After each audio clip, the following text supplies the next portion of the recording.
Media మిత్రులందరికీ నమస్కారాలు. నా పేరు Sandeep Kumar, APMC state general సెక్రటరీని. ఈరోజు వైద్య ఆరోగ్య శాఖ కార్యాలయం రావడం ఎందుకంటే గత 6 సంవత్సరాలుగా మేము వైఎస్ఆర్ విలేజ్ క్లినిక్లో పనిచేస్తూ ఉన్నాము. ఈ 6 సంవత్సరాలుగా మాకు జరిగినటువంటి అన్యాయాలు ఏదైతే ఉన్నాయో అవి చెప్పుకోవడానికి ఇక్కడ ఇంతవరకు వచ్చాము. అందులో ముఖ్యమైనవి ఏంటంటే కమ్యూనిటీ హెల్త్ ఆఫీసర్ని 6 సంవత్సరాల తర్వాత రెగ్యులర్ చేయాలని ఉంది. దరిదాపు 350 మంది మా వాళ్ళు ఉన్నారు. వాళ్ళందరినీ రెగ్యులర్ చేయాలని మేము డిమాండ్ చేస్తూ ఉన్నాము. అదేవిధంగా 2023లో NHMలో 108 క్యాడర్లకు 23% హైక్ ఇచ్చి కేవలం కమ్యూనిటీ హెల్త్ ఆఫీసర్ని రిమూవ్ చేయడం జరిగింది. ఆ 23% కూడా యాడ్ చేయమని మా డిమాండ్ చేస్తూ ఉన్నాము. అలాగే increment policy as per GO NHM 5%, తర్వాత లాయల్టీ బోనస్ 10%, 5% ఏదైతే ఉందో అది కూడా అప్లికబుల్ చేయాలని అడుగుతూ ఉన్నాము. అదేవిధంగా నిర్దిష్టమైన జాబ్ చార్ట్ ఉండాలి.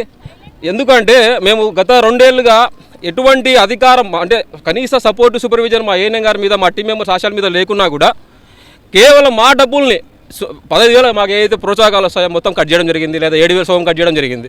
ఈరోజు వేల కోట్ల రూపాయలు మేము నష్టపోవడం జరిగింది.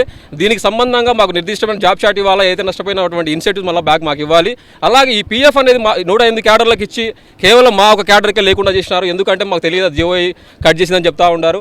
అదేవిధంగా కనీసం అడవి ప్రాంతాల్లో రూరల్లో పనిచేస్తాం మా కమ్యూనిటీ హెల్త్ ఆఫీసర్లకి చనిపోతే మట్టి ఖర్చులకు 10,000 రూపాయలు ఇవ్వలేని పరిస్థితి, ఎక్స్ట్రేష ఒక 2,000 రూపాయలు ఇవ్వలేని పరిస్థితి. మీరు కేవలం NHM ఉద్యోగులు మేము ఇయ్యమని కరాఖండిగా చెప్తా ఉన్నారు. ఈరోజు ఫీల్డ్ స్టాఫ్కి FRS ఎగ్జామ్షన్ కూడా అడుగుతూ ఉంటాము. మేము పొద్దున్న లేచిన నుంచి స్కూల్లోకి పోతాము, అంగన్వాడీలకు పోతాము, వేరే సర్వేలు అంటూ పోతాము, హ్యామిలెట్ విలేజెస్కి పోతాము. మాకు ఎగ్జామ్ ఇవ్వమంటే ఇయ్యమని కరాఖండిగా చెప్తా ఉన్నారు. కనీసం అధికారుల దృష్టికి గవర్నమెంట్ దృష్టికి తీసుకుపోతామనే సమస్య లేదని చెప్తా ఉన్నారు అధికారులు. సో ఇలాంటి విషయాలు ఏదైతే ఉన్నాయో గత 6 ఏళ్ళుగా మేము రిప్రజెంట్ చేస్తూ ఉన్నాం. కానీ పట్టించుకునే పరిస్థితుల్లో ఈరోజు అందరూ మా CHOలు అందరూ కడుపు మండి ఈరోజు అందరూ ఇండివిజువల్గా రిప్రజెంట్ చేయడానికి ఇంతవరకు రావడం జరిగింది. ఖచ్చితంగా ఈ సమస్యల మీద ముందుకే పోతాము. ఏదైతే యాక్షన్ ప్లాన్ ఇచ్చినామో ఎక్కడ కూడా తగ్గేదేం లేదు, ముందుకే పోతాము. మా డిమాండ్ నెరవేరే వరకు, మా సమస్యలు తీరే వరకు మేము మాత్రం ఏదైతే యాక్షన్ ప్లాన్ ఇచ్చినామో ఆ యాక్షన్ ప్లాన్ ప్రకారం ముందుకు పోవడమే జరుగుతుంది అని తెలియపరుస్తూ ఉన్నాను మీడియా మిత్రులు సముఖంగా.